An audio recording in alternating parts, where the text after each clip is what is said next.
Hello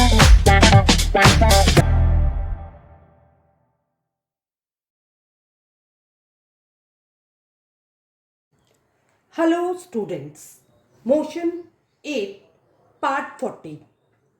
तो again इसमें क्या है, न्यूमेरिकल, ग्राफ का न्यूमेरिकल है और न्यूमेरिकल नंबर है 6।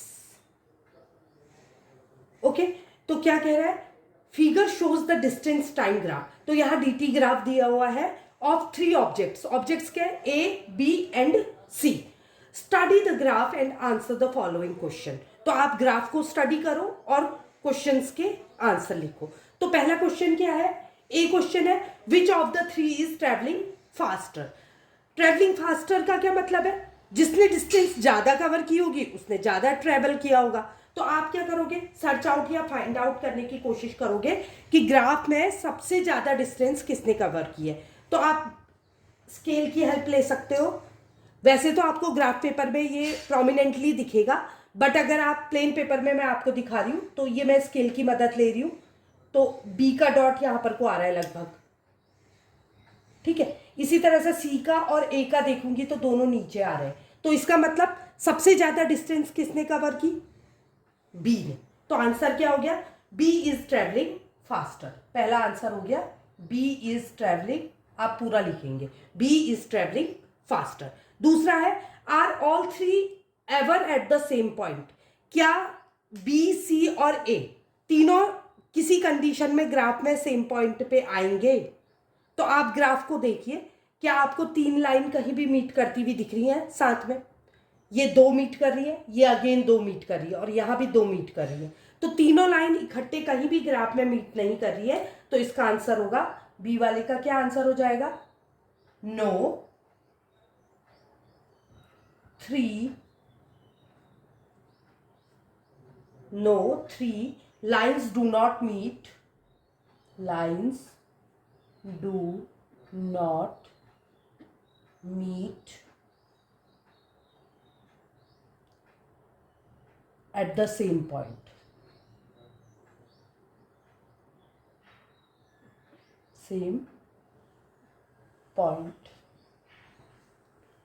ठीक है, अब सी है, सी क्या पूछता है, how far has C travelled when B passes A. तो क्या पूछा, जब बी और ए पास हुए, मतलब एक दूसरे से मीट करें जिस कंडीशन पे, उस समय थर्ड क्या है, सी कहां पर पहुंच गया था, मतलब सी कहां तक ट्रेवल कर गया था जब क्या हुआ था, बी ने ए को पास किया था। तो सी कहाँ ट्रेवल कर रहा था, तो बी ने ए को कहाँ पास किया, पहले ये फाइंड आउट करेंगे हम। तो बी और ए मीट कहाँ कर रहे हैं, ये देखिए, बी और बी ए मीट कर रहे हैं इस कंडीशन पे। तो इस समय सी कहाँ है, ये है सी यहाँ पर जिस समय ये मीट कर रहे हैं। तो अप्रॉक्स कितना है, अप्रॉक्स मान लेंगे 8 किलोमीटर फ्रॉम ओरिजिन।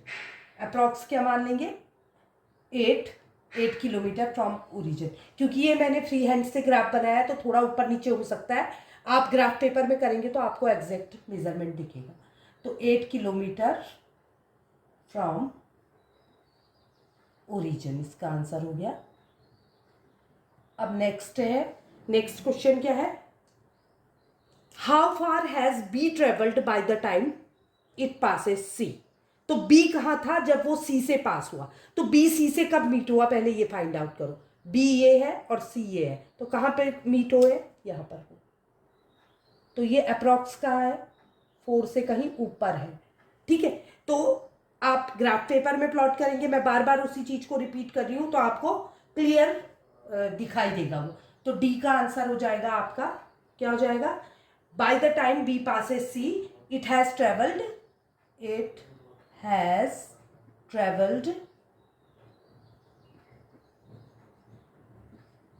कितना हो जाएगा, इट हैज ट्रेवल्ड, ये 4 है, 4 के ऊपर 5 6 7 3 पॉइंट्स आ रहे हैं, तो हम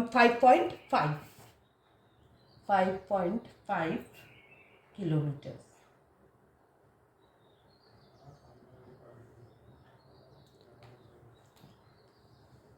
तो यही 4 क्वेश्चन इसको हमने सॉल्व करने थे इस वाले में। अब हम 7th क्वेश्चन करेंगे। Question 7. A ball is gently dropped from a height of 20 meter if its velocity increases uniformly at the rate of 10 meter per second square. तो क्या दे रखा है कि बॉल को ड्रॉप किया जा रहा है एक हाइट से, ठीक है। तो हाइट से ड्रॉप किया जा रहा है कहाँ, जमीन पे। तो इसके बीच की जो दूरी है, हाइट जो है, वही हमारी क्या हो जाएगी, डिस्टेंस। ऐसी कंडीशन में डिस्टेंस इज इक्वल टू किसके होगी, हाइट की। ओके, तो ऊपर से जब ड्रॉप किया जा रहा है तो उसकी इनिशियल वेलोसिटी क्या हो जाएगी, 0, ठीक है। और क्या दिया हुआ है, जब आप ड्रॉप करोगे तो वो एक्सेलरेट करेगा उसकी, क्यों, क्योंकि नीचे से क्या होगा, ग्रेविटेशनल फोर्स खींचता है, तो उसकी स्पीड बढ़ेगी, नीचे की ओर खींचेगा, तो उसकी क्या होगी, फाइनल वेलोसिटी कुछ और होगी। तो बॉडी क्या होगी, एक्सेलरेट होगी, या बॉल है जो भी है वो एक्सेलरेट होगी। तो एक्सेलरेशन दे रखा है 10 मीटर पर सेकंड स्क्वायर। अगर आपको एक्सेलरेशन डायरेक्टली लिखा नहीं है तो आप यूनिट से भी पहचान सकते हैं। तो एक्सेलरेशन दिया हुआ है, ए इज इक्वल टू कितना दे रखा है, 10 मीटर पर सेकंड स्क्वायर, ठीक है। और यू हो जाएगा हमारा इनिशियल वेलोसिटी 0 हो जाएगी। तो पूछा क्या है हमसे, with what velocity will it strike the ground, ground में किस वेलोसिटी से स्ट्राइक करेगी, यानी कि फाइनल वेलोसिटी। तो इसको हम लेट कर लेते हैं, फाइनल वेलोसिटी लेट किया, v मान लिया, तो v इज इक्वल टू हमको निकालना है। और दूसरा क्या है, after what time will it strike the ground, और हमको टाइम निकालना है t, ठीक है। तो अब हमको पहले हम ये फाइंड आउट करेंगे, जब मैंने आपको पहले भी बताया था कि जब भी आप न्यूमेरिकल सॉल्व करते हैं तो फर्स्ट ऑफ ऑल आपको सर्च आउट करना है कि हमको कौन कौन सी क्वांटिटीज दी हुई है।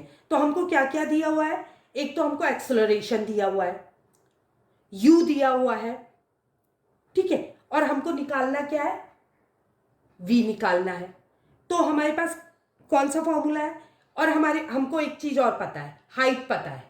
A ball is gently dropped from a height of 20 metre.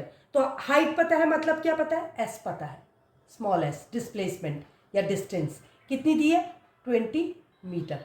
तो अब हमको कितनी क्वांटिटीज मिल गई। अब आप देखो, v निकालना है, u है हमारे पास, s है, और a भी है, एक्सेलरेशन भी है। तो ये कौन से फॉर्मूले में हमको मिल जाता है, v square minus u square is equal to 2as।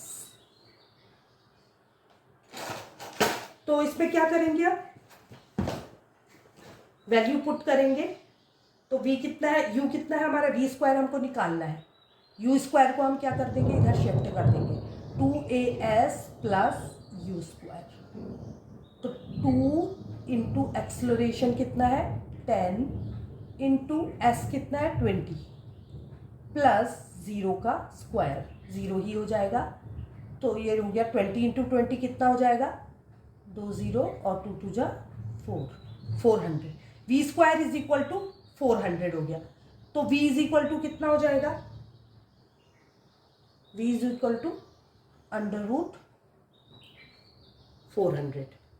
तो कितना हो गया, अंडर रूट 20 इंटू 20, पेयर बन गया, तो आ गया 20। वेलोसिटी निकाल रहे हैं तो यूनिट क्या हो जाएगी, मीटर पर सेकंड। अब ये निकल गया, v भी निकल गया, u भी निकल गया, a भी मालूम है हमको, t निकालना है। तो 3 इक्वेशन ऑफ मोशन कौन सी वाली लगेगी, जब आपके पास सब चीजें केवल t निकालना है तो फर्स्ट इक्वेशन ऑफ मोशन क्या, v is equal to u plus at। v कितना है, 20 is equal to 0 plus a कितना है, 10 इंटू टी। तो 10t इज इक्वल टू 20, तो t is equal to 20 upon 10, 0 से 0 कैंसिल, 2 सेकेंड। आई होप आपको ये क्वेश्चन समझ आया होगा, और अगर वीडियो अच्छा लगा तो लाइक, सब्सक्राइब और शेयर करें। Thank you.